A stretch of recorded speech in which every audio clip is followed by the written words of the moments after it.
Hi friends, എല്ലാവർക്കും Sherry's വേൾഡിൻ്റെ പുതിയ വീഡിയോയിലേക്ക് സ്വാഗതം.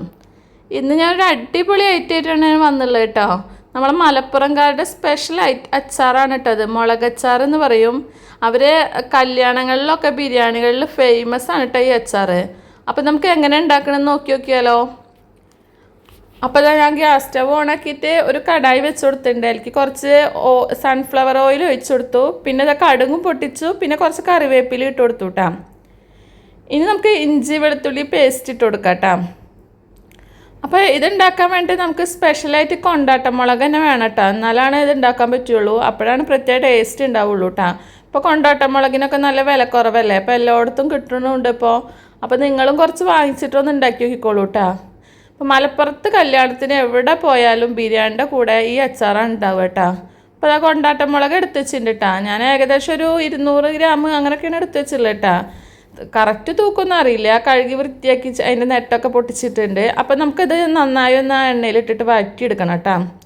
ഏകദേശമൊക്കെ ഇതിൻ്റെ പച്ച കളറൊക്കെ ഒന്ന് മാറി വരുന്ന വരെ നമുക്കൊന്ന് വഴറ്റിയെടുക്കാം കേട്ടോ. അപ്പോൾ അടച്ച് വെച്ചിട്ട് ആക്കിയാണ് നല്ലത് കേട്ടോ. ഇതിങ്ങനെ പൊട്ടിത്തെറിക്കുകയൊക്കെ ചെയ്യും മുളകല്ലേ. അപ്പോൾ സൂക്ഷിച്ച് തന്നെ കൈകാര്യം ചെയ്യണം കേട്ടോ. അല്ലെങ്കിൽ നമുക്ക് പണി കിട്ടുക. അതുകൊണ്ടാണ് പറയണത്. ഇടയ്ക്കിടയ്ക്കൊന്ന് തുറന്നിട്ടൊന്ന് ഇളക്കിയിട്ട് കൊടുക്കാം കേട്ടോ. കരിയാൻ പാടില്ലല്ലോ, അതുകൊണ്ടാണ്. അപ്പോൾ എല്ലാവർക്കും എൻ്റെ വീഡിയോസൊക്കെ ഇഷ്ടമാവുകയാണെന്ന് വെച്ചാൽ ലൈക്ക് ചെയ്യുക, ഷെയർ ചെയ്യുക, സബ്സ്ക്രൈബ് ചെയ്യുക. കൂടെ ബെല്ലൈക്കൺ കൂടി ഒന്ന് അമർത്തിക്കോളൂ. അപ്പോൾ ഞാൻ പുതിയ പുതിയ വീഡിയോസൊക്കെ നിങ്ങൾക്ക് നോട്ടിഫിക്കേഷനായിട്ട് വരും കേട്ടോ.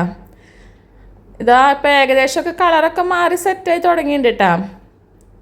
ഒന്നും കൂടി അവിടെ ഒന്ന് ഇരുന്നിട്ടൊന്ന് ആവട്ടെ കേട്ടോ. എന്നിട്ട് നമുക്ക് ബാക്കി കാര്യങ്ങളിലേക്ക് പോവാം കേട്ടോ.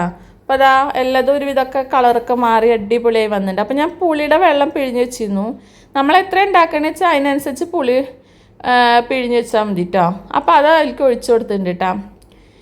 ഇനി നമുക്ക് മെയിനായിട്ട് വേണ്ടത് എന്താ നോക്കാം അല്ലേ. അപ്പോൾ നമുക്കിതാ അപ്പോൾ അതൊക്കെ കൂടി ഒന്ന് മിക്സ് ചെയ്തിട്ടുണ്ട് കേട്ടോ. നമ്മളെ പുളിവെള്ളവും പിന്നെ മുളകും ഒക്കെ കൂടി ഒന്ന് മിക്സ് ആയിട്ടുണ്ട്. ഇനി നമുക്ക് കുറച്ച് അച്ചാർ പൊടിയാണ് ഇട്ട് കൊടുക്കേണ്ടത് കേട്ടോ. അപ്പോൾ കണക്കൊന്നുമില്ല, നിങ്ങൾ ഉണ്ടാക്കണതിനനുസരിച്ചിട്ട് ഇട്ട് കൊടുത്തോളൂ കേട്ടോ. ഞാൻ സ്പൂൺ കണക്കിലൊന്നും എടുത്തിട്ടില്ല കേട്ടോ. അപ്പോൾ ഇനി നമുക്കതൊന്ന് മിക്സ് ചെയ്തിട്ട് എടുക്കാം കേട്ടോ. പിന്നെ നിങ്ങൾക്ക് ആവശ്യമുണ്ടെങ്കിൽ കുറച്ച് ഒരു സ്പൂൺ മുളക് പൊടി ഇട്ട് കൊടുത്തോളൂ കേട്ടോ. ഞാൻ പിന്നെ അച്ചാർ പൊടി ഇട്ട കാരണം മുളക് പൊടി ഇടാൻ നിന്നിട്ടില്ല. അപ്പോൾ അതൊക്കെ ഇളക്കി മിക്സ് ആക്കിയിട്ട് നമുക്ക് ശർക്കര ഇട്ട് കൊടുക്കണം കേട്ടോ. അപ്പോൾ നിങ്ങൾക്ക് എത്ര മധുരം വേണോ വെച്ചാൽ അതിനനുസരിച്ച് ശർക്കര ഇട്ട് കൊടുത്തോളൂ. ഞാൻ ഇവിടെ വലിയ ശർക്കരയാണ്. അപ്പോൾ 2 അച്ച് ഇട്ട് കൊടുക്കണുള്ളൂ കേട്ടോ. നമ്മൾ പിന്നെ അത്രയല്ലേ ഉണ്ടാക്കണുള്ളൂ, ഒരുപാടൊന്നും ഉണ്ടാക്കണില്ലല്ലോ. അപ്പോൾ ഇനി അതൊക്കെ ഒന്ന് കിടന്ന് അലിയട്ടെ കേട്ടോ. ശർക്കരയൊക്കെ നല്ല ശർക്കരയാണ് കേട്ടോ, വേസ്റ്റേജുള്ള ശർക്കര ഒന്നുമല്ല. അപ്പോൾ ഇനി ഒന്ന് അടച്ച് വെക്കാം കേട്ടോ. കുറച്ച് നേരം ഒന്ന് സ്ലിമ്മിൽ കിടന്നിട്ട് ഒന്ന് ആവട്ടെ കേട്ടോ. പിന്നെ ഇത് ആവശ്യത്തിന് ഉപ്പിട്ട് കൊടുത്തിട്ടുണ്ട് കേട്ടോ. ഒരുപാട് ഉപ്പിടണ്ട, നോക്കിയിട്ട് അതിനനുസരിച്ച് ഇട്ട് കൊടുത്താൽ മതി കേട്ടോ. അപ്പോൾ നല്ല തിളച്ച് വന്നിട്ടുണ്ട്. ഇനി നമ്മൾ ശർക്കരയൊക്കെ ഒന്ന് ഉരുകിയിട്ട് കുറുകി വരണമല്ലോ, അതുവരെ നമുക്കൊന്ന് വെയിറ്റ് ചെയ്യാം അല്ലേ. അപ്പോൾ ആരെങ്കിലുമൊക്കെ എൻ്റെ വീഡിയോ സബ്സ്ക്രൈബ് ചെയ്യാതെ കാണുന്ന വെച്ചാൽ പ്ലീസ് ഒന്ന് സബ്സ്ക്രൈബ് ചെയ്യൂ കേട്ടോ. കൂടെ ബെല്ലൈക്കൺ കൂടി ഒന്ന് അമർത്തിക്കോളൂ. ഇപ്പോൾ ഇതാ നല്ല തിളച്ച് വരുന്നുണ്ട് കേട്ടോ. നല്ലൊരു മണം വരുന്നുണ്ടേ. പിന്നെ എല്ലാവരും വീഡിയോസൊക്കെ ഫുള്ളായി കാണാൻ ശ്രമിക്കണേ. ആരും സ്കിപ്പ് ചെയ്ത് കാണരുത് കേട്ടോ. എന്നാലാണ് നമുക്ക് നിങ്ങളെ സപ്പോർട്ട് ഉണ്ടാവുള്ളൂ. അതുകൊണ്ടാണ് പറയണത് കേട്ടോ. ശർക്കര കുരുകി അടിപൊളിയായി സെറ്റായിട്ടാണ് നമ്മൾ അച്ചാർ. ഇനി നമുക്ക് വേണമെങ്കിൽ കുറച്ച് സുറുക്ക് ഒഴിച്ചു കൊടുക്കാം കേട്ടോ.